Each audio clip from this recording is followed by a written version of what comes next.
welcome back to Love Your Food. We're right in the heart of tomato season right now, so of course it's time for our take on a caprese salad. Now before we get started, I'd like to remind everyone that we have an affiliate link with Chef's Temp. If you need a kitchen thermometer or meat probe, please check out the link in the description below. We've also got a Patreon if you'd like to support us there. You can check out the link in the description below for that as well. In the meantime, let's get going with the ingredients for this really beautiful caprese salad.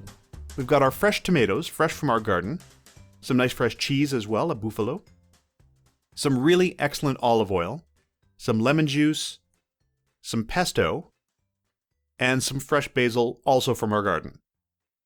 Now, we are going to make a little bit of a fancied version of a caprese. Obviously, the basic is just slices of tomato and cheese with a drizzle of olive oil. We're going to take that olive oil and some lemon juice and make a dressing out of it, along with that pesto. Now, with the pesto, it looks a little dark here. What we've done is we made a big batch of pesto and we froze it in an ice cube tray. And it does cause it to oxidize just a little bit, so the color changes. But the flavor is still really excellent and really locks in those nice fresh summer flavors. And the pesto acts as a little bit of a raft to help emulsify the lemon juice and the olive oil together into this nice sort of rich dressing. So there we go. That's about where we want the dressing.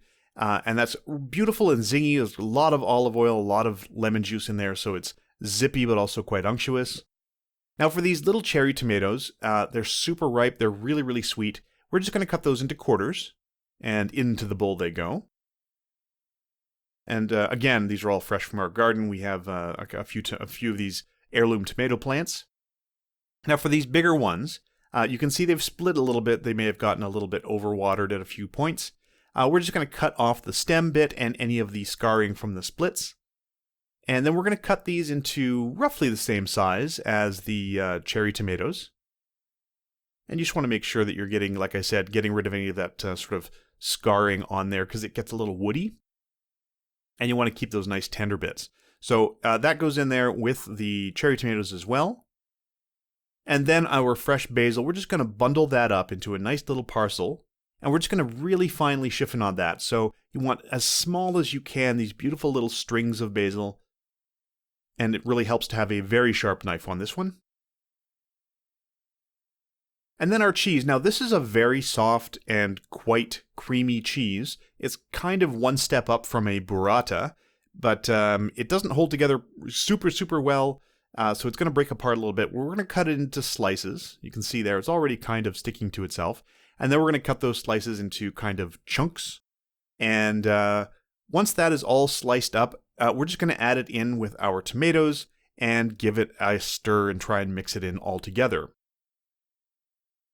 And you do want some of that liquid in there as well. It is really delicious. It's got a lot of flavor, adds a real creaminess to everything. And then we're just going to give that a gentle stir. We don't want to break the tomatoes into bits. But we do want to try and combine it with the cheese as much as we can. So you want to, stir it enough that you're breaking the cheese up a little bit, but not breaking the tomatoes up. Once they look pretty well combined, there's a lot of cheese in there. You can always add more tomato if you feel like it's unbalanced in one way or the other. We're just going to put that on a plate, a tiny little dash of just the plain olive oil first, and then a little bit of that really excellent zingy dressing on top of that, and then a little sprinkle of that beautiful fresh basil chiffonaded as well. And that's it. Really, really simple, absolutely delicious. If you have tomatoes growing in your garden, this is a must-try. If you can get your hands on that beautiful fresh buffalo, or even a little bocconcini, it will work really, really nicely for this. If you like this recipe, please do like and subscribe. And if you have any recipes you'd like to see Chef Caleb try on the channel, please let us know in the comments below. We'd like to thank our patrons over on Patreon. If you'd like to support us there, I'll put a link for that as well. And remember to love your food.